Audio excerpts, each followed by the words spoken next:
बिस्मिल्लाहिर्रहमानिर्रहीम अल्हम्दुलिल्लाहि रब्बिल आलमीन वस्सलातु वस्सलामु अला सय्यिदिल अंबिया वल मुरसलीन अल्लाहुम्मा सल्लि वसल्लिम दाइमन अबदन अला हबीबिका खैरिल खल्क़ि कुल्लिहिम व अला आलिहि व अस्हाबिहि बारिक वसल्लिम।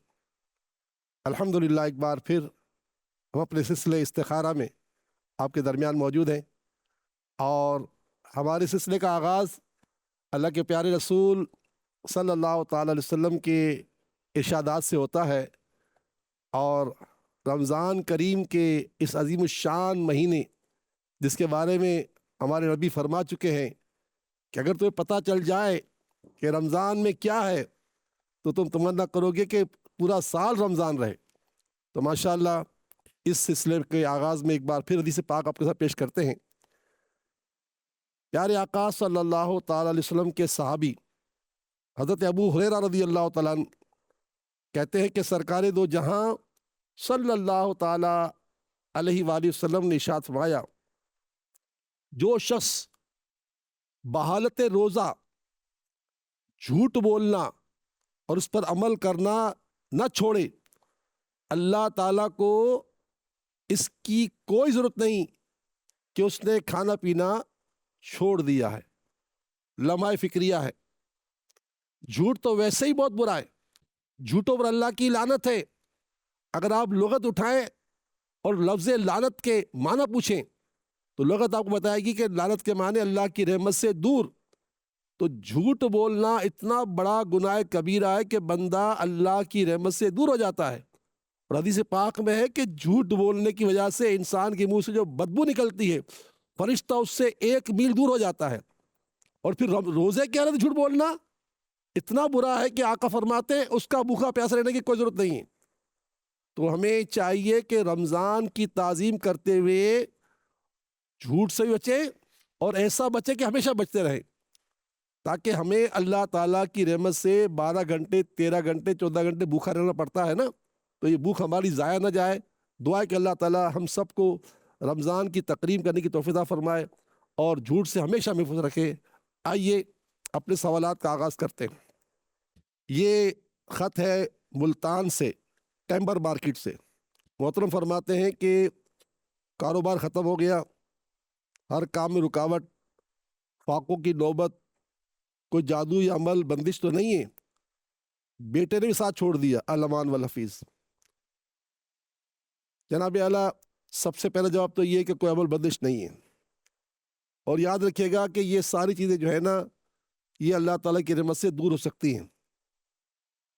मैं जो वजीफ़ा दूंगा वो तो अपनी जगह सही, मगर जो सबसे बड़ा वजीफ़ा है रमज़ान का हमारे दरमियान मौजूद है, इससे फ़ायदा उठा लीजिए। ख़ास करके इसमें तो इफ्तार के वक्त समंदर की मछलियाँ भी हमारे दुआ मांगती हैं, इतना हमारा मर्तबा बढ़ जाता है।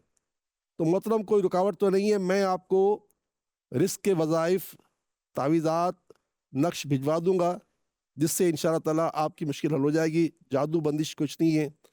बेटे का दिल नरम हो जाए उसके लिए भिजवा दूंगा। इस वक्त जो मैं आपको वजीफा दे रहा हूँ वो मैं नहीं दे रहा, जिसका कलमा आपने पढ़ा है वो उनका फरमान है। सुनिए, सरकार करीम का फरमान है, सुबह का सोना रिस्क को रोक देता है।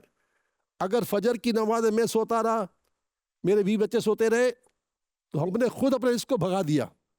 सुबह का सोना रिस्क को रोक देता है।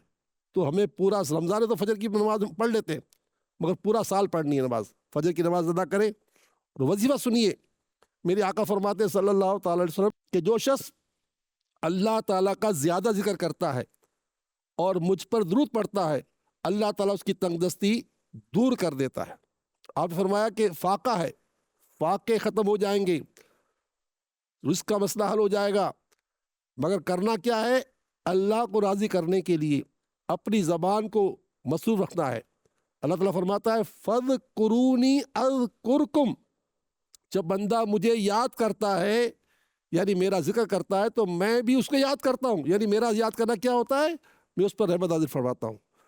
तो बग़ैर गिनती के चलते फिरते, उठते बैठते, वज़ू बेवज़ू, घर में, दुकान में, दफ्तर में, गाड़ी में, पैदल पढ़ते रहें, या अल्लाह या रहमान या रहीम, या अल्लाह या रहमान या रहीम। दिन में 1000 बार सुबह पढ़ लें। और सरकार करीम का फरमान है सल्लल्लाहु ताला अलैहि वसल्लम कि जिसने दिन में 5 तस्बीह दुरूद पाक की पढ़ी, وہ کبھی محتاج نہیں ہوگا۔ چنانچہ 5 تسبیحاں درود پاک کی پڑھ لیں، صلی اللہ علیہ وآلہ وسلم، صلی اللہ علیہ وآلہ وسلم۔ باقی آپ کا پورا ایڈریس موجود ہے انشاءاللہ تعالیٰ، جو میں آپ کو پورا علاج یا تو پہنچ چکا ہوگا یا پہنچ جائے گا۔ ہمارے پیارے نبی نے رمضان شریف میں ہر امتی کو 4 وظیفے دیے خاص۔ ایک تو کثرت سے کلمہ طیبہ لا الہ الا اللہ محمد رسول اللہ، اس کی کثرت سے تلاوت کریں۔ دوسرا استغفار، استغفر اللہ ربی، استغفر اللہ ربی، اے اللہ میرے گناہوں کو معاف کر دے۔ اور تیسری بات، کثرت سے جنت مانگے اور جنت الفردوس مانگے۔ اور چوتھی بات، اللہ تعالیٰ سے جہنم کی پناہ مانگے۔ یہ 4 کام تو ہمارے نبی نے قیامت تک نے دے دیے ہیں اور خاص رمضان مزید دیے ہیں۔ تو دعا ہے کہ اللہ تعالیٰ اپنی رحمتوں سے ہمیں ان کاموں کو کرنے کی توفیق عطا فرمائے۔ بس رمضان شریف کا مہینہ رواں دواں ہے، خوب عبادت کیجئے، دعائیں مانگیے، اللہ تعالیٰ کی رحمت شامل حال رہی تو پھر کل دوبارہ ملاقات ہوگی۔ خدا حافظ، السلام علیکم ورحمۃ اللہ وبرکاتہ۔